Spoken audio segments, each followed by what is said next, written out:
మరో 3 రోజుల్లో 2024 సంవత్సరం ముగియనుంది. 2025 మొదలు కానుంది.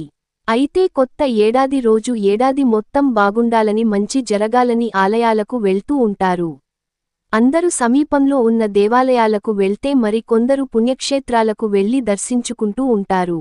అలాగే జనవరి 1వ తేదీన ముఖ్యంగా కొన్ని రకాల దేవాలయాలను సందర్శిస్తే వ్యాపార అభివృద్ధితో పాటుగా విద్యా ఉద్యోగం వ్యాపార రంగాల్లో మంచి పురోగతి ఉంటుందని చెబుతున్నారు. మరి అందుకోసం జనవరి 1న ఎలాంటి ఆలయాలను సందర్శించాలో ఇప్పుడు మనం తెలుసుకుందాం. 2025 సంవత్సరం జనవరి 1వ తేదీ బుధవారం వచ్చిందని, బుధవారానికి బుధుడు అధిపతి అని మాచిరాజు చెబుతున్నారు. బుధగ్రహానికి కూడా 2 అధిష్టాన దేవతలు ఉన్నారు. అందులో ఒకరు గణపతి, మరొకరు విష్ణుమూర్తి.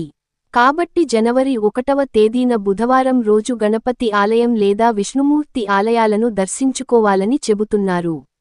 అయితే గణపతి ఆలయానికి వెళ్లిన వారు పాటించాల్సిన విధివిధానాల విషయానికొస్తే, గణపతి ఆలయంలో చేయాల్సిన పనులు ఏమిటి అన్న విషయానికి వస్తే, ఆ రోజున గణపతికి అభిషేకం చేయాలట.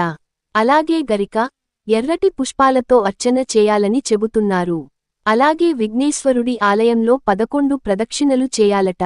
దేవాలయంలో కొబ్బరి నూనెతో దీపం వెలిగించమని చెబుతున్నారు. వీటిలో ఏది చేసినా బుధుడి అనుగ్రహంతో పాటు గణపతి ఆశీస్సులు లభిస్తాయని తద్వారా విద్య, ఉద్యోగ, వ్యాపార రంగంలో సంవత్సరం మొత్తం అద్భుతంగా రాణించవచ్చని చెబుతున్నారు. విష్ణుమూర్తి ఆలయంలో పాటించాల్సిన విధివిధానాల విషయానికొస్తే, జనవరి 1వ తేదీన అందుబాటులో ఉన్న విష్ణుమూర్తి ఆలయానికి వెళ్లినా మంచిదేనట. విష్ణుమూర్తి ఆలయం అంటే శ్రీరాముడు, కృష్ణుడు, నరసింహస్వామి, వెంకటేశ్వర స్వామి ఇలా విష్ణు రూపానికి సంబంధమైన ఆలయాలను దర్శించుకోవచ్చని అంటున్నారు. విష్ణుమూర్తి ఆలయంలో చేయాల్సిన పనులు ఏంటంటే, ఆలయంలో కుటుంబ సభ్యుల పేరుతో అర్చన చేయించుకోవాలని చెబుతున్నారు. అలాగే విష్ణుమూర్తికి తులసిమాలను సమర్పించవచ్చని చెబుతున్నారు. అదేవిధంగా ఆలయంలో ప్రదక్షిణలు చేయమని కూడా చెబుతున్నారు. ధ్వజస్తంభం వద్ద దీపాన్ని వెలిగించాలట. ధ్వజస్తంభం వద్ద మట్టి ప్రమిదను పెట్టి అందులో నువ్వుల నూనె పోసి 8 వత్తులను విడిగా వేసి దీపాన్ని వెలిగించాలని చెబుతున్నారు.